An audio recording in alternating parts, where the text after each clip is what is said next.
announce the panel session 2 panel discussions. And so if we could have the chairs up here, please, along with David Kemmett.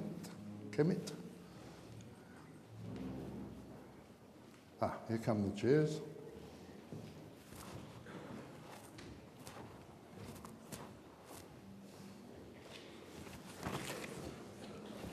It's a bit imbalanced now. We've got probably more presenters than we have audience. Audience, I hope you're going to respond. What? Nobody leaves here without being shot in the leg otherwise. So, over to you, David.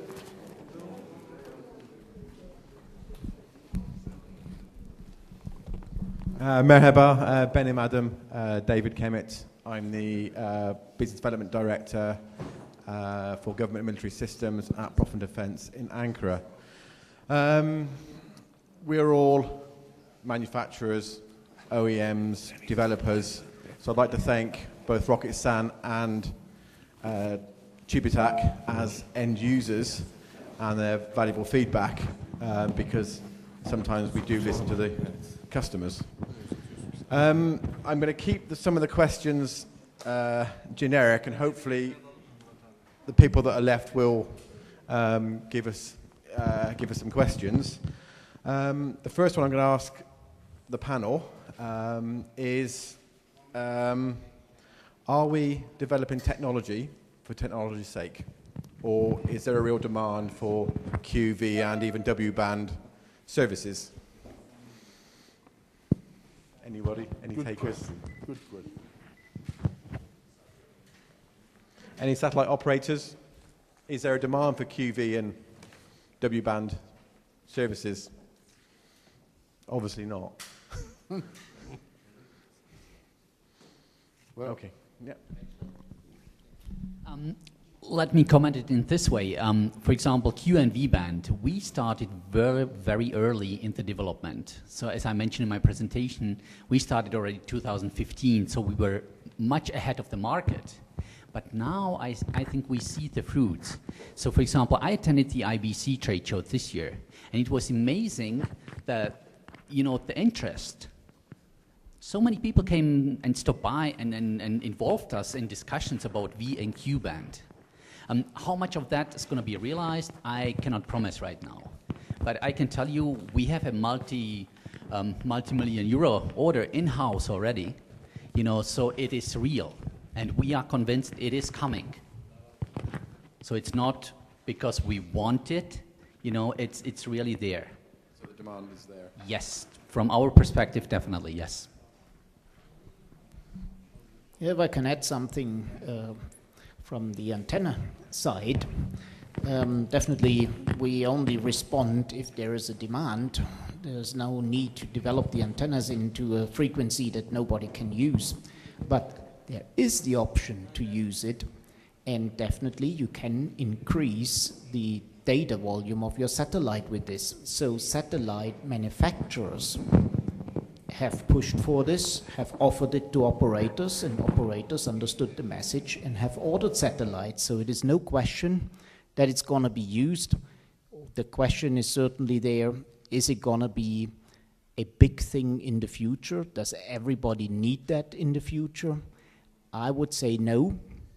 I think it is for particular satellite systems a very good solution.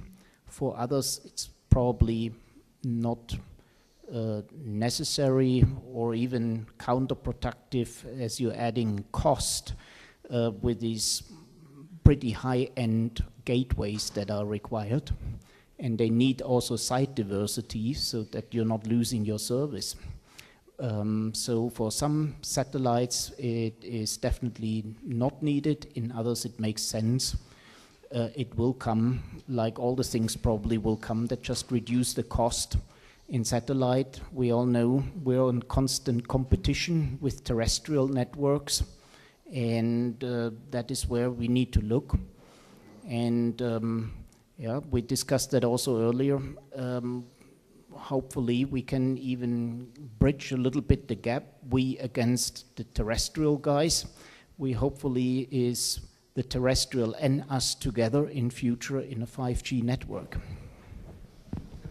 Something there. V-band, you've got like 5 gigahertz of bandwidth there, and that's usable. And so what are we trying to do? It's big data, that's the function. And what else is driving all this? Price, cost per bit per month, or however you like to define it. So why is, for example, I don't know about SES, but Eutelsat, Connect, Inmarsat, they're doing it. Jupiter over there in the States, HNS, they're doing it. So there's lots of, they're all signing up. And there are not hundreds, yeah, there's hundreds of millions of dollars going into this, guys. So it must be going in there for some reason. And people don't spend and finance stuff unless there's a good reason for it. So it's cost per bit and getting more competitive. KU band perhaps is finished. I don't know. Too expensive. Well, yeah, I'd just like to add to the comments from work. QV band is a real market. The largest order in the history of our 25-year-old company was a QV band order, and we're in discussions with multiple satellite operators. So I don't think this is a technology without a market. There's compelling reason with all that bandwidth and people going through the numbers are making the calculation. So this is a real market, and we're excited about it. Thank you. Any questions more before we move on? Martin, what's beyond W-band? What's it for? We've talked about Q-band, V-band, and the applications, but what's on your presentation? We were talking about sort of W-band and higher. Why? So you want to know when what the applications are? When are we going beyond Q and V band? Is that the question? Yes. Oh, not something that I can see. I would need to look in a crystal ball. I think it depends very much also on how the Q and V band at the end turns out to be a success or not. Is that working? I mean, we hear now there is orders in for it. We have seen in my presentation that there is already links established, but on a big scale, communication, earning money, return on investment scale, we haven't seen a system operating yet. And I think the big deal in all of this bandwidth that is supplied in the future is really, can we get the return on investment? Is there enough customers for the satellite bandwidth available? Can we sell? Or is it just that there is so many players that always drive the price down that before we can make money with the system, that the price is already so far down that we almost don't get to return on investment? I'm sure we can go in higher frequencies if it will be W band, or if it will be maybe a optical link with laser that is tested.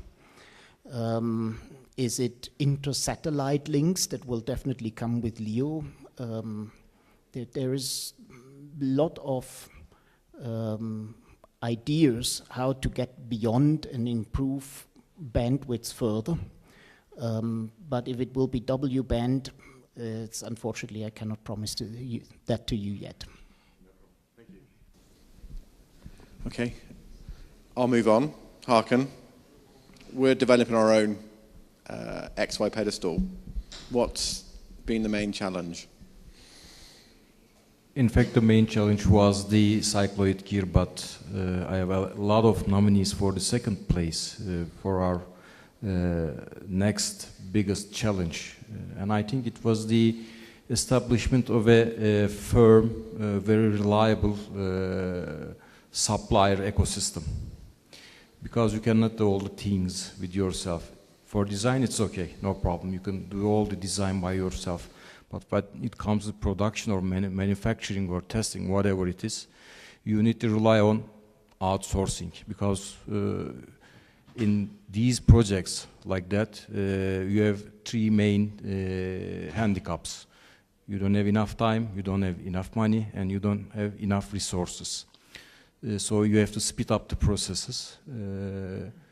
So I think our next big challenge was the establishment of a core, very strong, reliable ecosystem of suppliers. Okay, thank you. Do we have any questions on the XY pedestal? Even from Profen? What do you think the market's going to be in 5 years' time? I think we're gonna continue with the smaller dish sizes, with these smaller antenna pedestals, and with upper higher bands, KU, KA, QNV. Why did we go to carbon fiber for such a big reflector? Was that a requirement from the sort of customer or a chosen design by Profen? No, in fact, not the carbon fiber was the requirement. The requirement was it should be firm, flexible, and lightweight. So that was our requirement. So that's why we choose carbon fiber. Okay, thank you. Thank you. We have a question over there.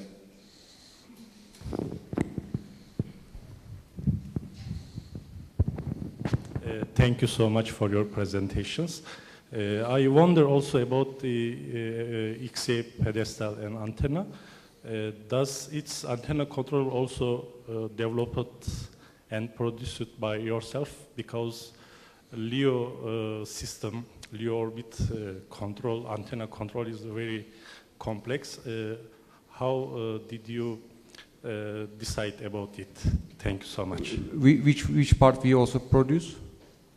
The antenna controller. No, the antenna controller comes from the ground software, which is implemented by the TÜBİTAK Uzay. But on the other hand, we have to provide a digital interface for them.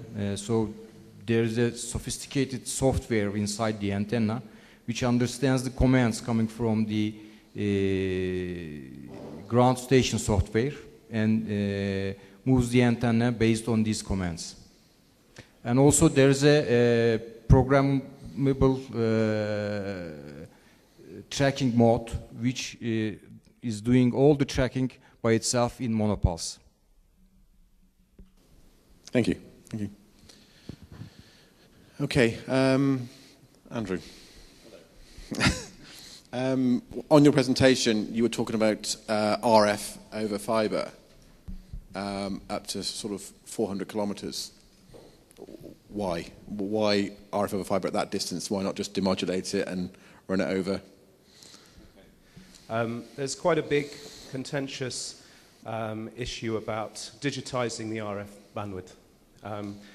Certainly there are a number of customers that do it to monitor signals. So the computer power required to modulate a 36 meg bandwidth is there, and Kratos do it, and you can go and see signals that are being passed over a VSAT dish. Trying to do that on a complete downlink stream would require a huge amount of computer power. So this is the reason why fibre over long distances will remain the chosen. Does it need repeaters at 400 kilometres? It does. It needs something called EDFAs. So you need to put an amplifier in every 50 kilometres to ensure that the signal you're putting in at a site, say in Jakarta in Indonesia, is as good quality when it arrives 200 kilometres away at the main site. Thank you. Any questions for ETL? I'll keep going. Mutlu, I have one question for you, changing the subject. Open and closed loop tracking. Can you tell me what that means? Because I don't know. Okay, for open loop tracking, we are using just INS information. For closed loop, there is a need for INS and beacon signal tracking, so that you can be sure that the tracking will be done properly. Okay. Yeah. Okay, that was simple. Thank you. Thank you for that. And you say that everything is designed and manufactured in Turkey. which is good news. Everything. Yeah, everything is designed by in Turkey, locally in Turkey. One of the main suppliers is Profen'den, thanks to them to organize this activity also. Including like the inertial motion units that you say for the SOTM antennas, that's all done in-house? In-house in Turkey, yes. In manufacturing, even the manufacturing okay. Also. Great, that's the good news. Parts, yes. Good for Turkey. Yeah, good for Turkey, including INS also. Okay. We have several INS products from air platform to from air platform to naval platform. We have also INS products locally designed by Aselsan and manufactured by us. Thank you. Any questions for Aselsan? Okay. Are people going to pay for in-flight Wi-Fi connectivity? Because I wouldn't. I get it free from Turkish Airlines.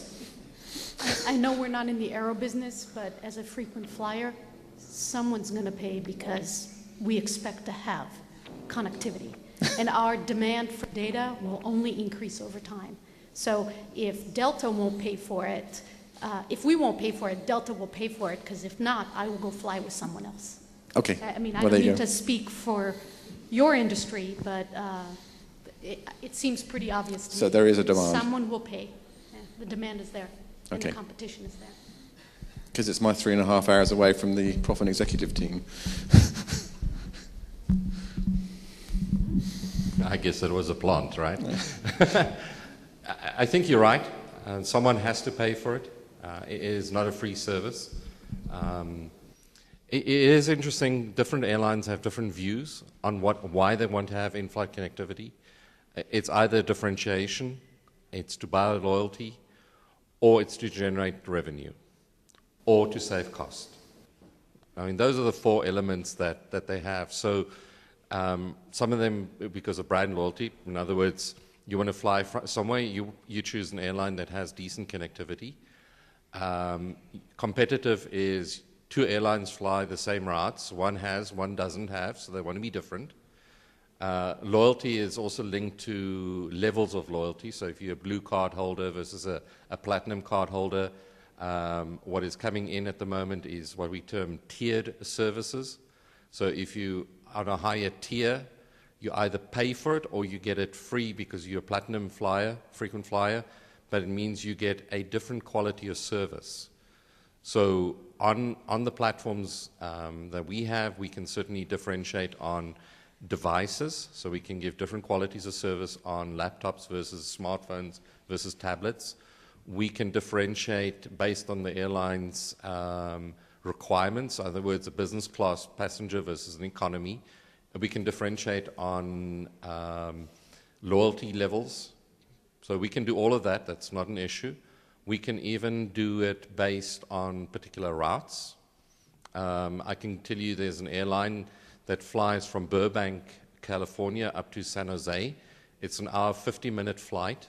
It is the most profitable flight that we have in the world because it's all the media guys, it's all the content people, it's all the movie studios that fly between San Jose, which is Silicon Valley, and Burbank, which is where the studios are.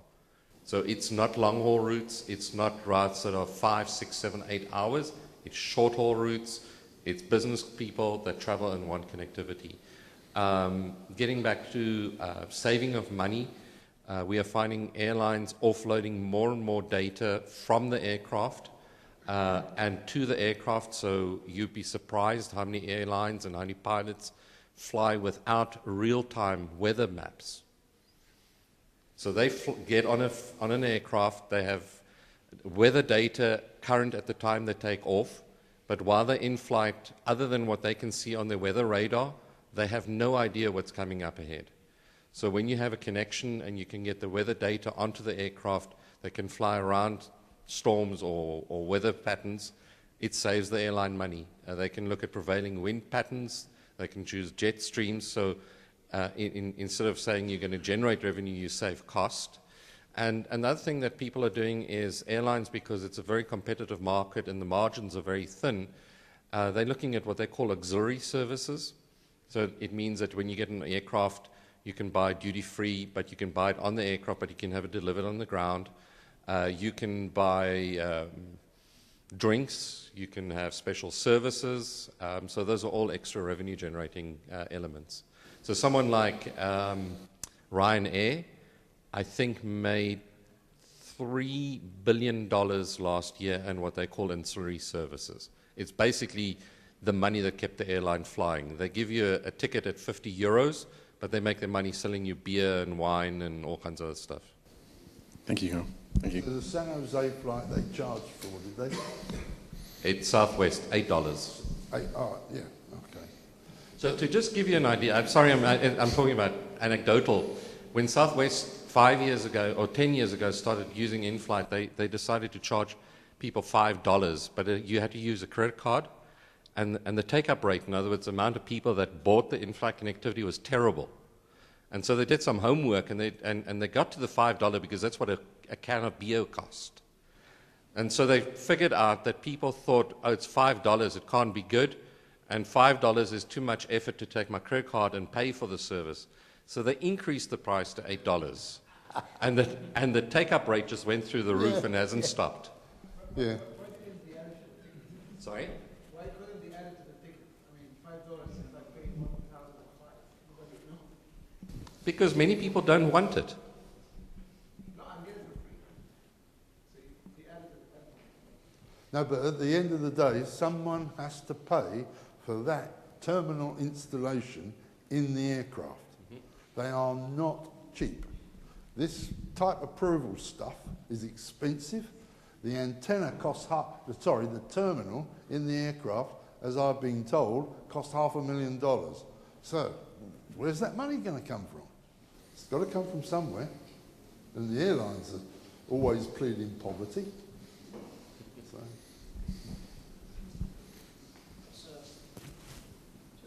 Just a comment on that. I mean, I agree. The cost of the hardware is extortionate. And someone does have to pay. Generally, it is the airline who then generates the revenue from multiple different mechanisms. What's happening in Europe as well, and obviously in the US, there's the air-to-ground networks now. So Inmarsat, for example, has an S-band network, which is a hybrid network. We talked about hybrid this morning. I think that's the way the future is going to go. You're going to look at the best solution, best economics, and you're going to merge capacity and services together. And I think that's wherever you are, especially in our case in mobility, but on any type of service, you're always going to try to choose the most optimum solution in terms of, services. So I think that's a common way that we're going to go, and that's maybe a good merger with the 5G networks, who will need, and airlines will need even more capacity in the skies. There's not enough satellites in the world to support the IFC business. So, yeah, hybridization is going to be the future.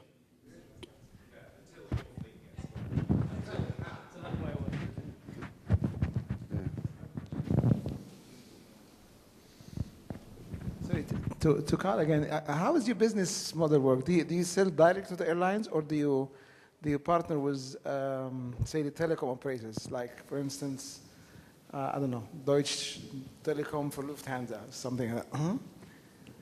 I have no simple answer because every airline is different. So some do wholesale, and wholesale means we sell to the airline and we sell a certain amount of capacity or a certain amount of throughput, and then they resell it and retail it the way they want it.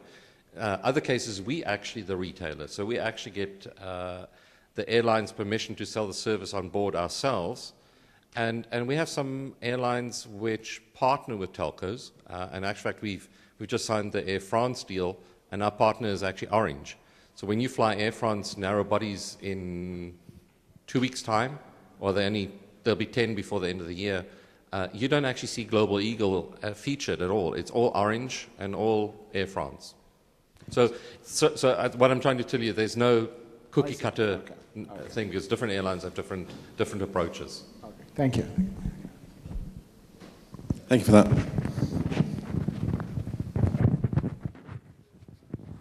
I've just got a general question to everyone. Obviously, we're talking, for the last, I remember those days when we're talking from KU to KA, now we're talking GEO to LEO. The LEOs are approaching, they're coming fast, and there's 5, 6 of them already got licenses. what I'm trying to understand is, where does everyone believe that the biggest bang for the buck will come in terms of applications and solutions on those LEOs? Is it going to be, video being transmitted to an individual and the consumer, or is it going to be trunking? Because these guys are going to have huge amounts of spectrum flying over the skies. You've got all the GEOs and the MEOs all delivering similar services in theory, all encroaching. I think we're all trying to work out where these LEOs are really going to fit. We know where they fit, but I'd like to understand from other people's perspective, all the hardware vendors who are involved in the LEO business in the future, where do they see the biggest revenue generator for them? Certainly we've been following the LEOsat design quite closely. This is going to make a huge change to the ground stations and how fast you can pick up and hand over between 3,000 of these satellites as they zip overhead. And certainly Barry and I listened to LEOsats being talked about the other day at IBC. From our point of view, I think the revenue generation is going to be the change in what a teleport does. It's going to become a big data hub. And we're going to see a lot of very fast switching. We're going to see a lot of connectivity into teleports. And I think from that point of view, satellite has got to be better quality, faster switching, and it's also got to go back to those keywords that I mentioned, which was redundancy, and it's that handover between the different constellations. So as a manufacturer, we've got to be still producing the best quality equipment. So that's, from our point of view, where I think we're going. Thanks, Amber. Any more questions? I've just got one. It's about phase array antennas. Why couldn't it be a 9 meter or a 7 meter? No moving parts. Anybody? What? Say that again? No, these phase array antennas, Kemmett, Yeah. or phaso. Oh, sorry. Okay, It's not a phased array. sorry, my mistake. But why couldn't they be upscaled? Is there a reason for that? Yeah, they can be But increased in aperture size. Yeah. They can. Just keep going. Just keep going. But there are problems when you do that, because there is there's a delay across the aperture, which you've got to handle, and that is a problem. But otherwise, you can do it. Let me answer it a different way. Answer it from our perspective. For number one, we're electronically steered. Our phased array is phased array, which makes it very different. We're looking. I do apologise for the. No, it's not aimed at us, and don't worry. I'll buy you a beer. It's okay. So the thing for us is, which markets are those companies looking at? For our perspective, we're looking to go up the value chain, but increase the value to the consumer. You know, at the moment, we're focusing very much on the enterprise, but we want to get to the point where we are approaching the mass market. So we're looking at a relatively small antenna, starting with a small antenna and getting smaller, but getting high performance and getting lower cost. Phased array have got some issues, not issues, but they've got, they generally have to start larger, they generate a lot of power, they're generally more costly. And that's why they generally focus up towards the aviation industry and the big cruise liners, because that's where they get the biggest efficiency and the biggest bang for the buck. So from our perspective, we want to be able to be sitting in every car, sitting in every small yacht, as Lilac showed this morning. That's our sweet spot. But there's a place for phased array, there's a place for electronically steered. There's a big market out there. There's a place for parabolic antennas, and they'll continue for years to come. So it just depends on the market you're approaching as a company. Let me answer this slightly differently. You asked why not make it bigger, and the answer is that you probably can, but why? Meaning, dish antennas perform better, right? They always will. Dish antenna will always perform better than flat panel antenna. So the bigger you go on flat panel antennas, you have to ask yourself, what's the value proposition of the flatness? If it's wider than a train or a van or the airplane fuselage, put a dish on it. And so that's sort of the way that we're looking at it. Phased array technologies have their place. Competition has its place. And in fact, I'd be more nervous if we didn't have competition. I'm actually delighted by competition because it shows that there's a market for flat panel technology, be it phased array, be it metamaterial, be it something that has yet to be invented. So, but if you put a flat panel technology next to a dish, it will lose every time. The only reason to use flat panel is if that form factor gives you some sort of a value proposition to the customer. And we believe that that value proposition is in the smaller and smaller, airplanes aside, where clearly that's needed as well, more complex, more expensive. So it's just different pieces of the market where there's value proposition associated with flat panels. And IoT? IoT it's actually a great question because we've actually had customers from the renewable energy sector where we didn't even design the technology for. And they put it up on a fixed pole in solar panel and wind places. And I had to ask, why? Just put a dish, point it at the geo, call it good. It's going to be cheaper. It's going to perform better. Why are you buying the more expensive flat panel? And the answer at the time was, truck rolls are expensive. So if that dish antenna gets moved by the wind or if it's sit on a platform that vibrates, all of a sudden it doesn't support that. And if it has moving parts, it typically tends to fail at a different rate than non-mechanical antennas. And for that particular customer, the value of no moving parts, when they look at their total cost of ownership, was worth it. So those are fixed installations, but the no moving parts was what they were going for. Downstream maintainability is That's a it, problem. over the life of the product.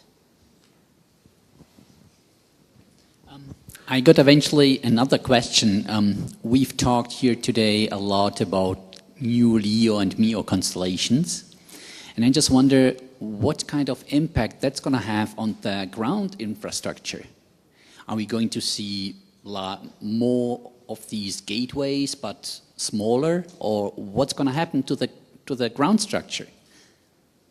Any ideas? Well, you've got multiple beams, so multiple beams means to say you've got to have antenna to control on that beam. So there will be thousands of these things. So Yeah. Profen'den doing their XY mount is doing the right thing. They're going in the right direction, as is like Malibu or CPC in the UK. They know what they're doing.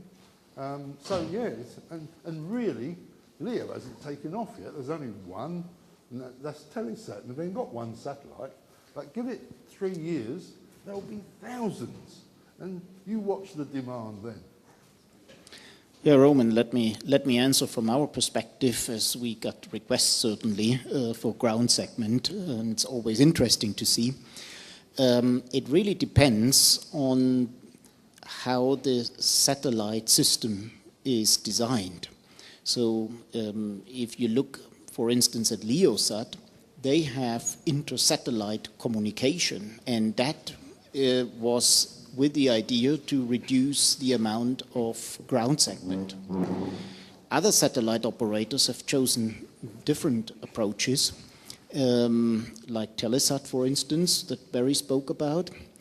There is no inter-satellite communication, and there are several reasons to do that and have more ground segment, and one is definitely an important thing that we discussed today is regulatory. I mean, how many countries will allow communication that is only going through a hub in the US, for instance?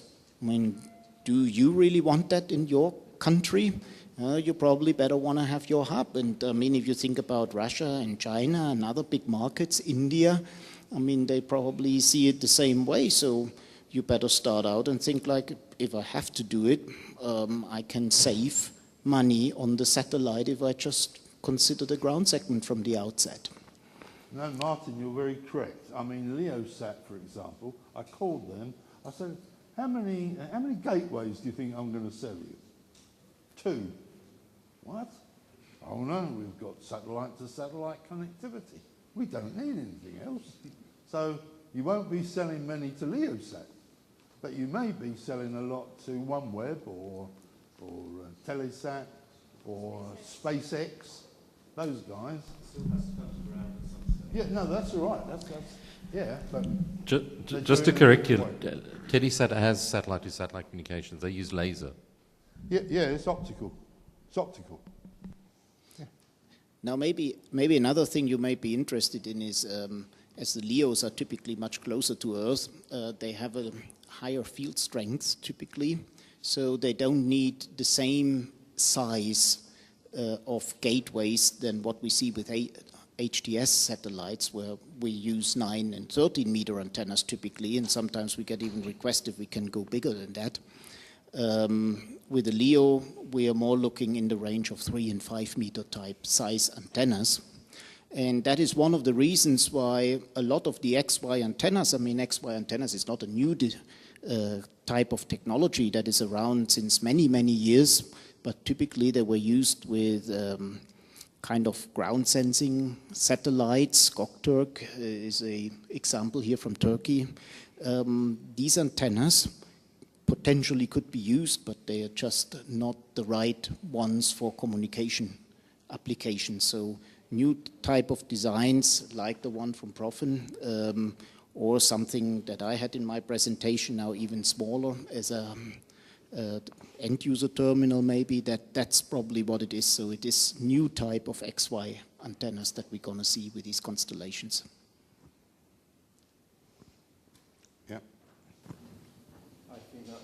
Yeah, I think that's it. Everybody want a cup of tea? Yeah, something to eat. So, right, okay, so we better start closing this down now then. I mean, really, thank you very much for the residuals that are still here. We've got more people in the presenters panel than we have in the audience. But that doesn't matter. That's totally irrelevant. You expect that sort of thing to happen. First of all, I really think we ought to give a great big thank you to Profen'den for taking this on.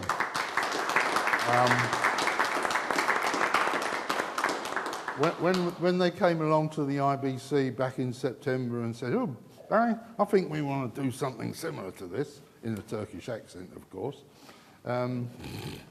with the ogaloosh and the gulgoosh. Oh, yeah. But anyway, they said, that's what we want to do. Right, okay, we'll do it. But it hasn't turned out quite exactly as I thought, because I thought it was going to be like a carbon copy of what we did in Amsterdam. It was on this format. But no, we had ministers here. We had the government here, which was a bit of a surprise, really, in a lot of ways. But anyway, it made it it was variable and different. So, and thank you very much for Profen'den. It's cost them a lot of money to put this on. And so we hope that you will benefit in the future from, this expenditure, which is really marketing expense, essentially, isn't it? So yes, the next point is this. There is a next year. Next year, 2019, is going to exist. And it's the date next year for this conference, Satcom Vision 2019, 28th of November. The 28th of November. All right, so put that in your diaries, please. If you think, hey, has this been a success throughout this day? Hands up if it is. Yeah. And one last thing. The technical papers that you've submitted, are all of you in this panel agreeable to that we can distribute them? Yeah? I mean, it's in your interest, really. Some of the it's non-classified stuff at the military. So that's all right. So that's fine, that's good. We need to contact all the others. So that's great. Are there any final closing questions? Anybody want to ask anything about what we've been doing? And Maybe there might be a bit of an exhibition next year. Is that so? A little bit of an exhibition outside? Possibly. And I mean, it's good. I always think that's a good thing. So that people can muster and have a look and see what's new and poke it and all that sort of thing. So, yes, so there we are, 28th of November 2019. So, thank you very much and safe travels, everyone. Oh, camera, yes. Somebody's taking pictures. Thanks, Barry. He's taking pictures. Oh, you're standing. Is it standing or sitting? There we go.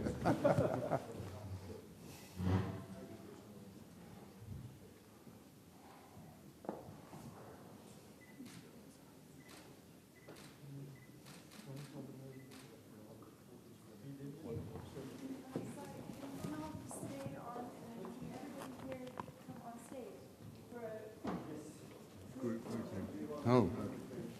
And the thing is, 300 people get this. It was fantastic. Yeah. Hello, Rash. Hello. Good to see you, Andrew. We've been following your products with interest. Thank you. Well, the world has been around for bloody ages, since 2012. Yeah, see, Can you believe it? Phasor, that's same sort of time scale. When it becomes a bit more real, you can actually show some real things happening, which we have. Yeah. But it's not perfect. We're far from perfect, but we're trying to get somewhere. No, they've all, I'll tell you, all of these arrays, however they are, they've all got problems. I mean, Phasor got temperature problems. When you get in the front, mate? You're the leader. Oh, okay. I just don't want to block anyone. Ooh. Hello. Can I come in there? Of course. We've been waiting for you.